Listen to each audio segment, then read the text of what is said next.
नमस्कार, स्वागत है आपके अपने चैनल स्टडी माई वे 247 पे। तो आज की इस वीडियो में हम लोग देखने वाले हैं समसामयिकी घटना चक्र पूर्वावलोकन, जिसमें हम लोग भारतीय राज्य व्यवस्था एवं शासन को डिस्कस करेंगे। जिसके अंतर्गत सबसे जो पहला हमारा चैप्टर है वो भारतीय संविधान का विकास, यानी जो भारत का संविधान है उसका विकास कैसे हुआ। तो जो भारत का संवैधानिक विकास है वह ईस्ट इंडिया कंपनी के शासन हेतु पारित संसदीय अधिनियम, जो कि 1773 से लेकर के 1853 ईस्वी के बीच, ये सबसे पहले हम लोग पहला डिस्कस करेंगे। फिर उसके बाद दूसरा डिस्कस करेंगे, जिसके अंतर्गत हम लोग पढ़ेंगे ब्रिटिश ताज के शासनाधीन पारित अधिनियम, जो कि 1858 से लेकर के 1947 तक, यानी आज़ादी के समय तक चला था। तो चलिए हम लोग कंपनी के शासन हेतु पारित अधिनियम को देखते हैं। ब्रिटिश संसद के 1773 के रेगुलेटिंग एक्ट के तहत बंगाल का गवर्नर जनरल पद नाम दे दिया गया एवं उसकी सहायता के लिए 4 सदस्यीय कार्यकारी परिषद का गठन किया गया। तो देखिए दोस्तों, जो कंपनी के शासन हेतु पारित अधिनियम है, इसको सबसे पहले हम लोग व्याख्या के साथ और उसको MCQ को डिस्कस करेंगे, जो किसी न किसी प्रीवियस ईयर क्वेश्चन को डिस्कस करेंगे, जो अनेक जितने भी कॉम्पिटिटिव एग्जाम हैं उनमें पूछे गए हैं, जिनका जो कार्यकाल था 5 वर्ष रखा गया है। इस एक्ट के तहत वारेन हेस्टिंग बंगाल का प्रथम गवर्नर जनरल बना तथा फ्रांसीसी क्लेवरिंग, मानस और बारवेल काउंसिल के सदस्य नियुक्त हुआ। तो पूछा जाता है कि बंगाल का सबसे पहले जो गवर्नर जनरल बना था वो कौन था, तो वारेन हेस्टिंग था। बंगाल के गवर्नर जनरल के बंगाल फोर्ट विलियम के प्रेसिडेंटी के सैनिक और असैनिक का अधिकार दिया गया। इसके प्रमुख मामले में मद्रास और मुंबई प्रेसिडेंसी की अधीक्षण भी करना था।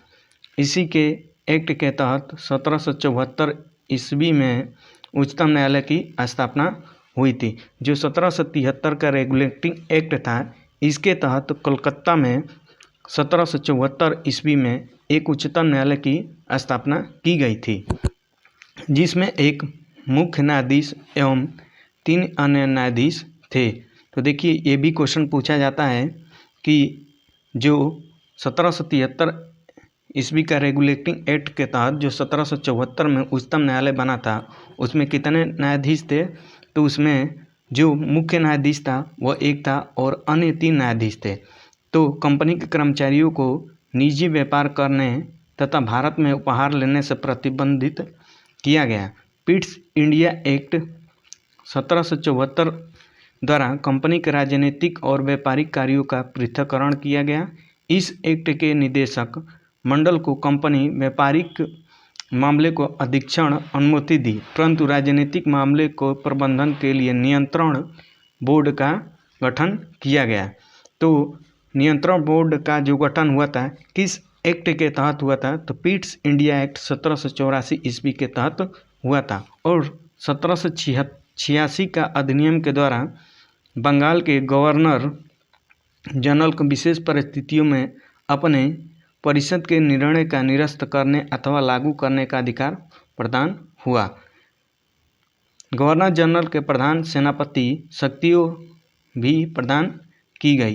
तो ये दोनों अधिकार सर्वप्रथम लॉर्ड कॉर्नवालिस को प्राप्त हुआ और 1793 एक्ट के चार्टर एक्ट के अंतर्गत कंपनी के अधिकारों को 20 वर्ष के लिए बढ़ा दिया गया।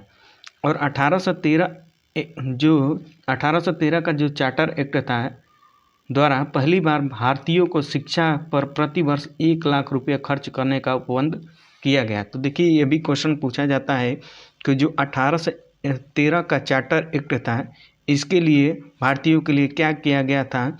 तो भारतीयों के लिए शिक्षा पर 1 लाख रुपया खर्च करने के लिए बोला गया था।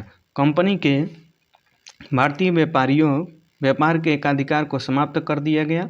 यद्यपि चीन के साथ तथा चाय के व्यापार पर उसका एकाधिकार बना रहा।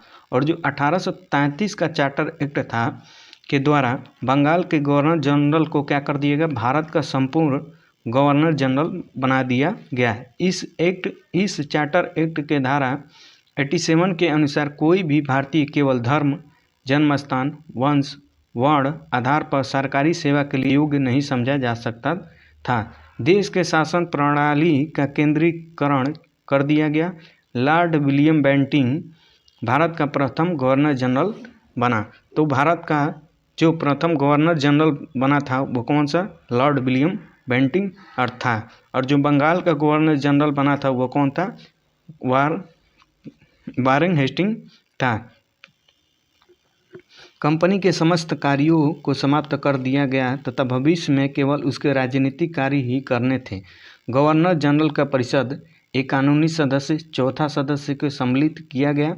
सर्वप्रथम मैकाले का कानून सदस्य के रूप में किया गया। इस एक्ट के तहत सब परिषद गवर्नर जनरल को पूरे भारत का कानून बनाने का अधिकार प्रदान किया गया। तो जो कानून बनाने का अधिकार किसको प्रदान हुआ था, तो लॉर्ड विलियम बेंटिंग को प्राप्त हुआ था। इसी एक्ट में नियुक्तियों के लिए योग्यता संबंधित मानदंड अपनाकर भेदभाव को समाप्त किया गया।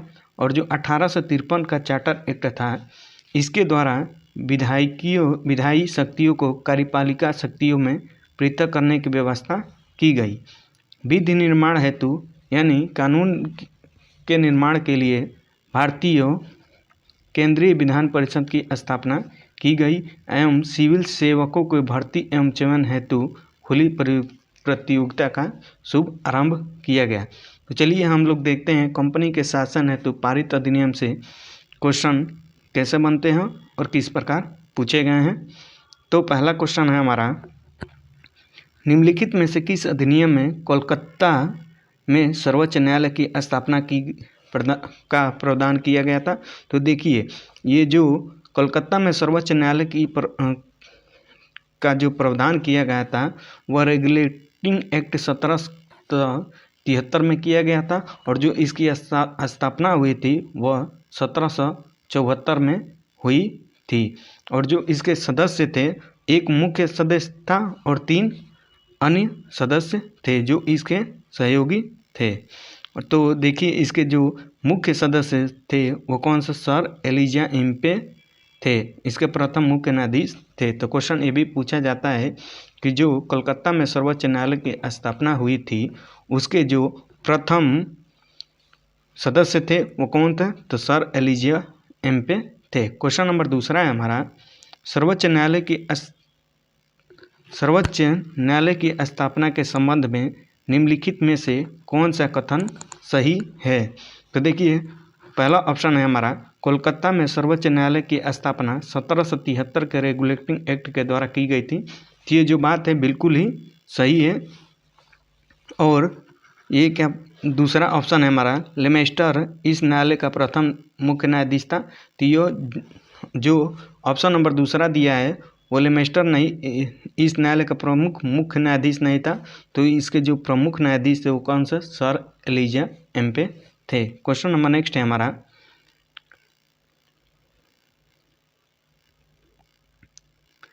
ये हमको क्या कर, क्वेश्चन नंबर नेक्स्ट है, सूची फर्स्ट को सूची सेकंड के साथ सुमेलित कीजिए तथा सूचियों के नीचे दिए गए कूट से उत्तर का चयन कीजिए। तो देखिए, जो पहला दिया है नियंत्रण परिषद का स्थापना, तो जो नियंत्रण परिषद की स्थापना हुई थी वह किस अधिनियम के द्वारा हुआ था।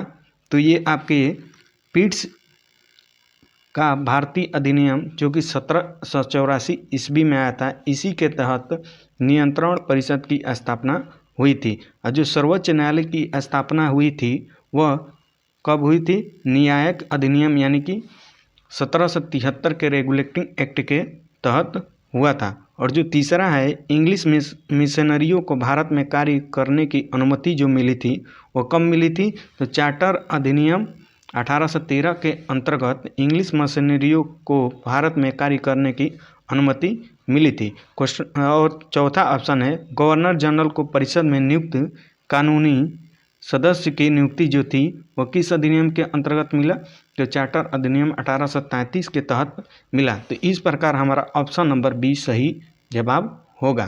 क्वेश्चन नंबर नेक्स्ट है हमारा,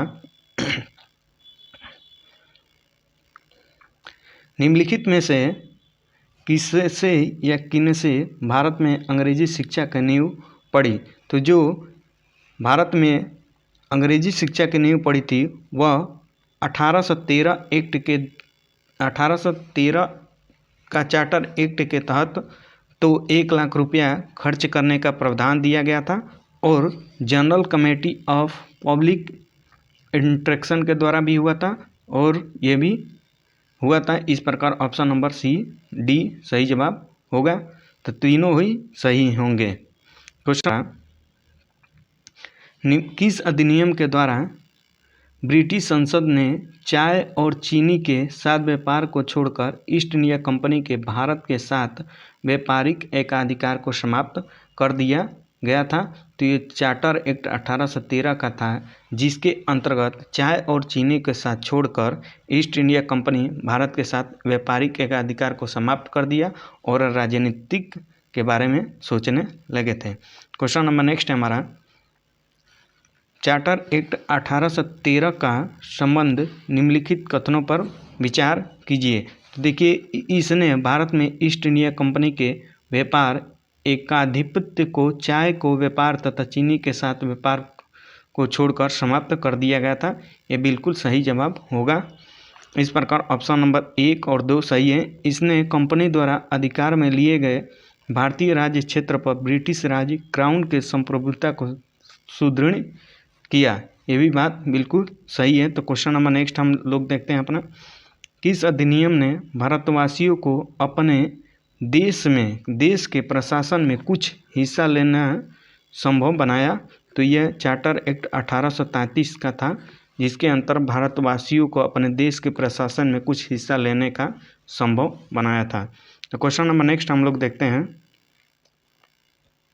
तो यहाँ पे हम लोग का जो क्वेश्चन था वो ख़त्म हुआ। अब कल की जो वीडियो हम लोग देखेंगे ब्रिटिश राज के शासन पारित अधिनियम, जो कि कहाँ से कब से शुरू हुआ था।